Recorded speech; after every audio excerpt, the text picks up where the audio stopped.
स्वागत है आप सभी का हमारे इस YouTube चैनल पर। आज की इस वीडियो में हम लेकर आ चुके हैं ताज़ा ओपिनियन पोल 2024 का लोकसभा चुनाव समीकरण। नमस्कार, आप देख रहे हैं पॉलिटिकल हिंदी न्यूज। ताज़ा ओपिनियन पोल के माध्यम से हम जानने वाले हैं लोकसभा चुनाव में किस पार्टी को सफलता मिलती हुई दिखाई दे रही है और कौन सी पार्टी को बहुमत का भारी झटका लग सकता है। क्या दोस्तों बीजेपी यानी भारतीय जनता पार्टी फिर से तीसरी बार प्रधानमंत्री होंगे नरेंद्र मोदी या नहीं? या दोस्तों विपक्ष का जो गठबंधन तैयार हुआ है इंडिया गठबंधन, क्या वह भारतीय जनता पार्टी यूपी के गठबंधन एनडीए को रोक पाता है या नहीं? आज के इस ताजा ओपिनियन पोल के माध्यम से जानने वाले हैं।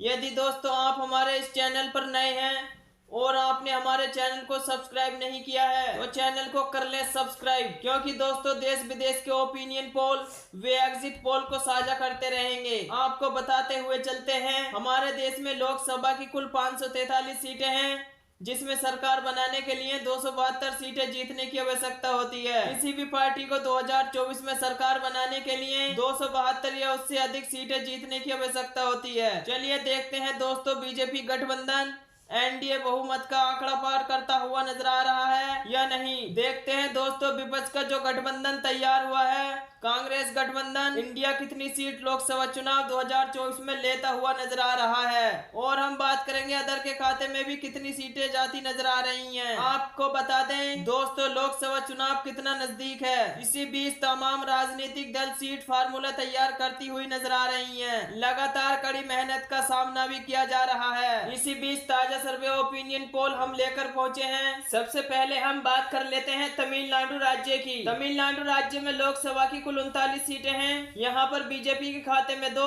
जबकि इंडिया महागठबंधन के खाते में 35 लोकसभा सीट जाती दिख रही हैं। यदि बात करें हम अन्य दलों की तो अन्य दलों के खाते में 2 लोकसभा सीट जाती दिख रही हैं। यहाँ पर बीजेपी को काफी नुकसान का सामना करना पड़ सकता है, जबकि इंडिया महागठबंधन को यहाँ पर काफी फायदा होता नजर आ रहा है। इसी के साथ दोस्तों यदि हम बात करें हरियाणा राज्य की, हरियाणा राज्य में लोकसभा की कुल 10 सीटें हैं। यहाँ पर बीजेपी के खाते में 4, जबकि इंडिया महागठबंधन के खाते में भी 4 लोकसभा सीट जाती दिख रही हैं। और यदि बात करें हम अन्य दलों की तो अन्य दलों के खाते में भी 2 लोकसभा सीट जाने की संभावना है। यहाँ पर बीजेपी व इंडिया के बीच बराबर की टक्कर देखने को मिल सकती है। इसी के साथ यदि हम बात करें पंजाब राज्य की, पंजाब राज्य में लोकसभा की कुल 13 सीटें हैं। यहाँ पर बीजेपी का खाता खुलने की कोई संभावना नहीं है। पंजाब राज्य की 13 लोकसभा सीटों में से इंडिया महागठबंधन के खाते में 5, जबकि अन्य दलों के खाते में 8 लोकसभा सीट जाती दिख रही हैं। यहाँ पर अन्य दलों को 3 सीटों से फायदा हो सकता है, जबकि इंडिया महागठबंधन को यहाँ 3 सीटों से नुकसान का सामना करना पड़ सकता है। यहाँ पर बीजेपी की लुटिया डूबती नजर आ रही है। चलिए इसी के साथ यदि हम बात करें गोवा राज्य की, गोवा राज्य में लोकसभा की कुल 2 सीटें हैं। यहाँ पर बीजेपी के खाते में 1, जबकि इंडिया महागठबंधन के खाते में भी 1 लोकसभा सीट जाती दिख रही है। यहाँ पर एनडीए अर्थात बीजेपी व इंडिया के बीच बराबर की टक्कर देखने को मिल सकती है। चलिए इसी के साथ यदि हम बात करें मेघालय राज्य की, मेघालय राज्य में लोकसभा की कुल 2 सीटें हैं। यहाँ पर बीजेपी के खाते में 1, जबकि इंडिया महागठबंधन के खाते में भी 1 लोकसभा सीट जाती दिख रही है। यहाँ पर भी बीजेपी व इंडिया के बीच बराबर की टक्कर देखने को मिल सकती है और यहाँ पर अन्य का खाता खुलने की कोई संभावना नहीं है। इसी के साथ यदि हम बात करें अरुणाचल प्रदेश की, अरुणाचल प्रदेश में लोकसभा की कुल 2 सीटें हैं। यहाँ पर बीजेपी के खाते में 1, जबकि इंडिया महागठबंधन के खाते में भी 1 लोकसभा सीट जाती दिख रही है। इसी के साथ यदि हम बात करें दोस्तों त्रिपुरा राज्य की, त्रिपुरा राज्य में लोकसभा की कुल 2 सीटें हैं। त्रिपुरा की 2 लोकसभा सीट बीजेपी के खाते में जाती दिख रही हैं। यहाँ पर इंडिया महागठबंधन व अन्य दल को काफी नुकसान का सामना करना पड़ सकता है। इंडिया महागठबंधन व अन्य दल का यहाँ पर खाता खुलने की कोई संभावना नहीं है। त्रिपुरा राज्य में इंडिया महागठबंधन वे अन्य का सोपड़ा साफ होता दिखाई दे रहा है। अब तक लोकसभा की 543 सीटों में से 70 सीटों का सर्वे विस्तार से जान चुके हैं, जिसमें बीजेपी के खाते में 11, जबकि इंडिया महागठबंधन के खाते में 47 लोकसभा सीट वे अन्य के खाते में 12 लोकसभा सीट जाती दिखाई दे रही हैं। इसी के साथ यदि हम बात करें मणिपुर राज्य की, मणिपुर राज्य में लोकसभा की कुल 2 सीटें हैं। यहाँ पर बीजेपी का खाता खुलने की कोई संभावना नहीं है। मणिपुर राज्य की 2 लोकसभा सीट इंडिया महागठबंधन के खाते में जाती दिखाई दे रही हैं। यहाँ पर भी अन्य का खाता खुलने की कोई संभावना नहीं है। यहाँ पर इंडिया महागठबंधन को फायदा होता नजर आ रहा है, जबकि मणिपुर से बीजेपी का सोपड़ा साफ होता दिखाई दे रहा है। चलिए इसी के साथ यदि हम बात करें मिजोरम राज्य की, मिजोरम राज्य में लोकसभा की कुल 1 सीट है। मिजोरम राज्य की 1 लोकसभा सीट अन्य दल के खाते में जाती दिख रही है। यहाँ पर बीजेपी में इंडिया का खाता खुलने की कोई संभावना नहीं है। मिजोरम राज्य से बीजेपी में इंडिया का सोपड़ा साफ होता दिखाई दे रहा है। इसी के साथ यदि दोस्तों हम बात करें सिक्किम राज्य की, सिक्किम राज्य में लोकसभा की कुल 1 सीट है। यहाँ पर बीजेपी का खाता व अन्य दल का खाता खुलने की कोई संभावना नहीं है। सिक्किम जिले की 1 लोकसभा सीट इंडिया महागठबंधन के खाते में जाती दिख रही है और यहाँ पर बीजेपी व अन्य का सोपड़ा साफ होता दिखाई दे रहा है। चलिए इसी के साथ यदि हम बात करें नागालैंड राज्य की, नागालैंड राज्य में लोकसभा की कुल 1 सीट है। नागालैंड राज्य की 1 लोकसभा सीट बीजेपी के खाते में जाती दिखाई दे रही है। यहाँ पर इंडिया में अन्य दल का खाता खुलने की कोई संभावना नहीं है। इसी के साथ यदि हम बात करें राजस्थान राज्य की, राजस्थान राज्य में लोकसभा की कुल 25 सीटें हैं। यहाँ पर बीजेपी के खाते में 15, यहाँ पर इंडिया महागठबंधन के खाते में 10 लोकसभा सीट जाती दिखाई दे रही हैं। यहाँ पर बीजेपी को 5 सीटों से फायदा होता नजर आ रहा है, जबकि इंडिया महागठबंधन को यहाँ पर 5 सीटों से नुकसान का सामना करना पड़ सकता है। राजस्थान राज्य में अन्य का सोपड़ा साफ होता दिखाई दे रहा है। इसी के साथ यदि हम बात करें मध्य प्रदेश राज्य की, मध्य प्रदेश राज्य में लोकसभा की कुल 29 सीटें हैं। यहाँ पर बीजेपी के खाते में 16, जबकि इंडिया महागठबंधन के खाते में 13 लोकसभा सीट जाती दिख रही हैं। यहाँ पर बीजेपी को काफी फायदा होता नजर आ रहा है, जबकि इंडिया महागठबंधन को यहाँ पर नुकसान का सामना करना पड़ सकता है। मध्य प्रदेश राज्य में भी अन्य का खाता खुलने की कोई संभावना नहीं है। इसी के साथ दोस्तों यदि हम बात करें छत्तीसगढ़ राज्य की, छत्तीसगढ़ राज्य में लोकसभा की कुल 11 सीटें हैं। यहाँ पर बीजेपी के खाते में 6, जबकि इंडिया महागठबंधन के खाते में 5 लोकसभा सीट जाती दिख रही हैं। यहाँ पर इंडिया महागठबंधन को 1 सीट से नुकसान का सामना करना पड़ सकता है, जबकि बीजेपी को यहाँ 1 सीट से फायदा होता नजर आ रहा है। इसी के साथ दोस्तों यदि हम बात करें गुजरात राज्य की, वैसे तो गुजरात राज्य को बीजेपी का गढ़ माना जाता है, लेकिन आप बहुमतों को देखिए, ओपिनियन पोल को देखिए, सर्वे को देखिए, आपको पता चल जाएगा। गुजरात की 26 लोकसभा सीटों में से बीजेपी के खाते में 23, जबकि इंडिया महागठबंधन के खाते में 3 लोकसभा सीट जाती दिख रही हैं। यहाँ पर बीजेपी को काफी फायदा होता नजर आ रहा है, जबकि इंडिया महागठबंधन को यहाँ काफी नुकसान का सामना करना पड़ सकता है और यहाँ पर अन्य दल का तो सोपड़ा ही साफ होता दिखाई दे रहा है। चलिए इसी के साथ यदि हम बात करें कर्नाटक राज्य की, कर्नाटक राज्य में लोकसभा की कुल 28 सीटें हैं। यहाँ पर बीजेपी के खाते में 15, जबकि इंडिया महागठबंधन के खाते में 13 लोकसभा सीट जाती दिख रही हैं। यहाँ पर भी बीजेपी को 2 सीटों से फायदा होता नजर आ रहा है, जबकि इंडिया महागठबंधन को यहाँ 2 सीटों से नुकसान का सामना करना पड़ सकता है। यदि हम बात करें अन्य दल की, तो अन्य दल का यहाँ पर भी खाता खुलने की कोई संभावना नहीं है। इसी के साथ दोस्तों यदि हम बात करें उत्तर प्रदेश राज्य की, उत्तर प्रदेश राज्य में लोकसभा की कुल 80 सीटें हैं। उत्तर प्रदेश की 80 लोकसभा सीटों में से बीजेपी के खाते में 50, जबकि इंडिया महागठबंधन के खाते में 30 लोकसभा सीट जाती दिख रही हैं। यहाँ पर बीजेपी को काफी फायदा होता नजर आ रहा है, जबकि इंडिया महागठबंधन को यहाँ पर 20 सीटों से नुकसान का सामना करना पड़ सकता है। चलिए इसी के साथ यदि हम बात करें बिहार राज्य की, बिहार राज्य में लोकसभा की कुल 40 सीटें हैं।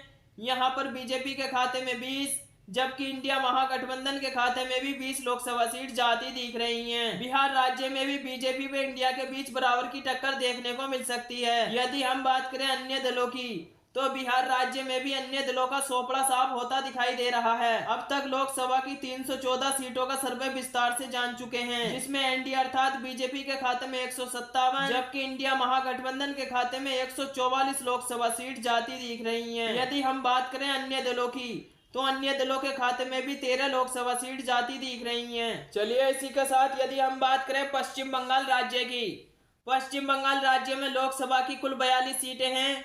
यहाँ पर बीजेपी के खाते में 10, जबकि इंडिया महागठबंधन के खाते में भी 10 लोकसभा सीट जाती दिख रही हैं। यदि हम बात करें अन्य दलों की, तो अन्य दलों के खाते में 22 लोकसभा सीट जाती दिख रही हैं। पश्चिम बंगाल राज्य में बीजेपी व इंडिया के बीच बराबर की टक्कर देखने को मिल सकती है, जबकि अन्य दल का यहाँ पर पलड़ा भारी होता दिखाई दे रहा है। चलिए इसी के साथ यदि हम बात करें केरल राज्य की, केरल राज्य में लोकसभा की कुल 20 सीटें हैं। यहाँ पर बीजेपी का खाता खुलने की कोई संभावना नहीं है। केरल राज्य की 20 लोकसभा सीट इंडिया महागठबंधन के खाते में जाती दिख रही हैं। केरल राज्य में बीजेपी व अन्य का सोपड़ा साफ होता दिखाई दे रहा है, जबकि यहाँ पर इंडिया महागठबंधन को काफी फायदा होता नजर आ रहा है। इसी के साथ दोस्तों यदि हम बात करें महाराष्ट्र राज्य की, महाराष्ट्र राज्य में लोकसभा की कुल 48 सीटें हैं। यहाँ पर बीजेपी के खाते में 18, जबकि इंडिया महागठबंधन के खाते में 30 लोकसभा सीट जाती दिख रही हैं। यहाँ पर भी इंडिया महागठबंधन को फायदा होता नजर आ रहा है, जबकि बीजेपी को यहाँ नुकसान का सामना करना पड़ सकता है। अन्य का यहाँ तो खाता खुलने की कोई संभावना ही नहीं है। अब तक हम 424 सीटों का ताजा सर्वे ओपिनियन पोल देख चुके हैं, जिसमें दोस्तों बीजेपी के खाते में 185, जबकि इंडिया महागठबंधन के खाते में 204 वे अन्य के खाते में 35 लोकसभा सीट जाती नजर आ रही हैं। इसी के साथ दोस्तों यदि हम बात करें असम राज्य की, असम राज्य में लोकसभा की कुल 14 सीटें हैं। असम राज्य की 14 लोकसभा सीटों में से बीजेपी के खाते में 8, जबकि इंडिया महागठबंधन के खाते में 6 लोकसभा सीट जाती दिख रही हैं। इसी के साथ यदि हम बात करें झारखंड राज्य की, झारखंड राज्य में लोकसभा की कुल 14 सीटें हैं। यहाँ पर बीजेपी के खाते में 5, जबकि इंडिया महागठबंधन के खाते में 9 लोकसभा सीट जाती दिख रही हैं। यहाँ पर बीजेपी को नुकसान का सामना करना पड़ सकता है, जबकि इंडिया महागठबंधन को यहाँ फायदा होता नजर आ रहा है। इसी के साथ यदि हम बात करें तेलंगाना राज्य की, तेलंगाना राज्य में लोकसभा की कुल 17 सीटें हैं। यहाँ पर बीजेपी के खाते में 2, जबकि इंडिया महागठबंधन के खाते में 12 लोकसभा सीट वे अन्य के खाते में 3 लोकसभा सीट जाती दिख रही हैं। यहाँ पर इंडिया महागठबंधन को काफी फायदा होता नजर आ रहा है, जबकि यहाँ पर बीजेपी व अन्य दोनों बराबर बराबर से दिखाई दे रहे हैं। इसी के साथ यदि हम बात करें आंध्र प्रदेश राज्य की, आंध्र प्रदेश राज्य में लोकसभा की कुल 25 सीटें हैं। यहाँ पर बीजेपी के खाते में 2, जबकि इंडिया महागठबंधन के खाते में 5 लोकसभा सीट जाती दिख रही हैं और अन्य दलों के खाते में भी 18 लोकसभा सीट जाती दिख रही हैं। यहाँ पर बीजेपी को नुकसान का सामना करना पड़ सकता है, जबकि यहाँ इंडिया महागठबंधन को थोड़ा सा फायदा होता नजर आ रहा है। इसी के साथ यदि हम बात करें उड़ीसा राज्य की, उड़ीसा राज्य में लोकसभा की कुल 21 सीटें हैं। यहाँ पर बीजेपी के खाते में 5, जबकि इंडिया महागठबंधन के खाते में भी 5 लोकसभा सीट जाती दिख रही हैं। और यदि हम बात करें अन्य दलों की, तो अन्य दलों के खाते में 11 लोकसभा सीट जाती दिख रही हैं। उड़ीसा राज्य में बीजेपी व इंडिया के बीच बराबर की टक्कर देखने को मिल सकती है, जबकि यहाँ पर अन्य का पलड़ा भारी होता दिखाई दे रहा है। चलिए दोस्तों इसी के साथ यदि हम बात करें उत्तराखंड राज्य की, उत्तराखंड राज्य में लोकसभा की कुल 5 सीटें हैं। यहाँ पर बीजेपी के खाते में 2, जबकि इंडिया महागठबंधन के खाते में 3 लोकसभा सीट जाती दिख रही हैं। यहाँ पर इंडिया महागठबंधन को 1 सीट से फायदा होता नजर आ रहा है, जबकि यहाँ पर बीजेपी को 1 सीट से नुकसान का सामना करना पड़ सकता है। यहाँ पर अन्य का खाता खुलने की कोई संभावना नहीं है। चलिए इसी के साथ यदि हम बात करें हिमाचल प्रदेश की, हिमाचल प्रदेश में लोकसभा की कुल 4 सीटें हैं। यहाँ पर बीजेपी व इंडिया के बीच बराबर की टक्कर देखने को मिल सकती है। हिमाचल प्रदेश की 4 लोकसभा सीटों में से बीजेपी के खाते में 2, जबकि इंडिया महागठबंधन के खाते में भी 2 लोकसभा सीट जाती दिख रही हैं और यहाँ पर भी अन्य का खाता खुलने की कोई संभावना नहीं है। अभी तक दोस्तों 543 सीटों में से 524 सीटों का सर्वे विस्तार से जाना। अभी तक दोस्तों 543 सीटों में से 524 सीटों का ताजा सर्वे ओपिनियन पोल देख चुके हैं, जिसमें भारतीय जनता पार्टी के खाते में 211, जबकि इंडिया महागठबंधन के खाते में 246 वे अन्य के खाते में 67 लोकसभा सीट जाती दिख रही हैं। अभी तक दोस्तों हमने देश के तमाम राज्य की तमाम लोकसभा सीटों की बात करें, इस राज्य में कौन सी पार्टी बढ़त बनाए हुए चल रही है और किस पार्टी को तगड़ा झटका लगता हुआ नजर आ रहा है और कौन सी पार्टी का क्षेत्रीय दबदबा कायम होता नजर आ रहा है। चलिए इसी के साथ यदि हम बात करें अगले राज्य की, अगला राज्य आता है दिल्ली। दिल्ली में लोकसभा की कुल 7 सीटें हैं। यहाँ पर बीजेपी के खाते में 3, जबकि इंडिया महागठबंधन के खाते में 4 लोकसभा सीट जाती दिख रही हैं। इसी के साथ यदि हम बात करें जम्मू कश्मीर राज्य की, जम्मू कश्मीर राज्य में लोकसभा की कुल 5 सीटें हैं। यहाँ पर बीजेपी के खाते में 3, जबकि इंडिया महागठबंधन के खाते में 2 लोकसभा सीट जाती दिख रही हैं। यहाँ पर बीजेपी को 1 सीट से फायदा होता नजर आ रहा है, जबकि इंडिया महागठबंधन को यहाँ पर 1 सीट से नुकसान का सामना करना पड़ सकता है। जम्मू कश्मीर राज्य में अन्य का सोपड़ा साफ होता दिखाई दे रहा है। इसी के साथ यदि हम बात करें दादर नागर हवेली की, दादर नागर हवेली में लोकसभा की कुल 2 सीटें हैं। यहाँ पर बीजेपी के खाते में एक, जबकि इंडिया महागठबंधन के खाते में भी एक लोकसभा सीट जाती दिख रही है। दादर नागर हवेली में बीजेपी व इंडिया के बीच बराबर की टक्कर देखने को मिल सकती है। इसी के साथ दोस्तों यदि हम बात करें चंडीगढ़ राज्य की, चंडीगढ़ राज्य में लोकसभा की कुल एक सीट है। चंडीगढ़ राज्य की एक लोकसभा सीट इंडिया महागठबंधन के खाते में जाती दिखाई दे रही है। यहाँ पर बीजेपी का खाता खुलने की कोई संभावना नहीं है। चंडीगढ़ राज्य में बीजेपी का सोपड़ा साफ होता दिखाई दे रहा है। इसी के साथ यदि हम बात करें लक्षद्वीप राज्य की, लक्षद्वीप राज्य में लोकसभा की कुल एक सीट है। लक्षद्वीप राज्य की एक लोकसभा सीट इंडिया महागठबंधन के खाते में जाती दिख रही है और यहाँ पर बीजेपी का खाता खुलने की कोई संभावना नहीं है। लक्षद्वीप राज्य में बीजेपी की लुटिया डूबती नजर आ रही है। लक्षद्वीप राज्य में इंडिया महागठबंधन को फायदा होता नजर आ रहा है। चलिए इसी के साथ यदि हम बात करें लद्दाख राज्य की, लद्दाख राज्य में लोकसभा की कुल एक सीट है। लद्दाख राज्य की एक लोकसभा सीट बीजेपी के खाते में जाती दिख रही है। यहाँ पर इंडिया महागठबंधन का खाता खुलने की कोई संभावना नहीं है। लद्दाख राज्य में इंडिया महागठबंधन वे अन्य का सोपड़ा साफ होता दिखाई दे रहा है। चलिए इसी के साथ यदि हम बात करें पंडुचेरी की, पंडुचेरी में लोकसभा की कुल एक सीट है। पंडुचेरी की एक लोकसभा सीट बीजेपी के खाते में जाती दिख रही है। यहाँ पर इंडिया महागठबंधन वे अन्य का खाता खुलने की कोई संभावना नहीं है। इसी के साथ यदि हम बात करें अंडमान निकोबार द्वीप समूह की, अंडमान निकोबार द्वीप समूह राज्य में लोकसभा की कुल एक सीट है। अंडमान निकोबार द्वीप समूह की एक लोकसभा सीट इंडिया महागठबंधन के खाते में जाती दिख रही है। यहाँ पर बीजेपी का खाता खुलने की कोई संभावना नहीं है। यहाँ पर बीजेपी की लुटिया डूबती नजर आ रही है। इस प्रकार हमने 543 सीटों का ताजा सर्वे ओपिनियन पोल देखा, जिसमें एनडीए अर्थात बीजेपी के खाते में 220, जबकि कांग्रेस अर्थात इंडिया महागठबंधन के खाते में 256 वे अन्य के खाते में 67 लोकसभा सीट जाती नजर आ रही हैं। दोस्तों सी ऑर्डर का जो ताजा सर्वे निकलकर सामने आया है वो बेहद ही चौंकाने वाला है। इस ओपिनियन पोल के आधार पर हम कह सकते हैं इंडिया महागठबंधन केंद्र में अपनी सरकार बनाने जा रहा है। और आपको क्या लगता है कमेंट करके जरूर बताएं। आप अब की बार किस पार्टी की सरकार बनते देखना चाहते हैं, क्योंकि जनता की राय लोकतंत्र को मजबूत बनाने के लिए महत्वपूर्ण होती है। इसीलिए अपनी राय अवश्य दें। वीडियो को लाइक, बेल आइकन प्रेस जरूर कर दें। नई वीडियो का नोटिफिकेशन पहुंच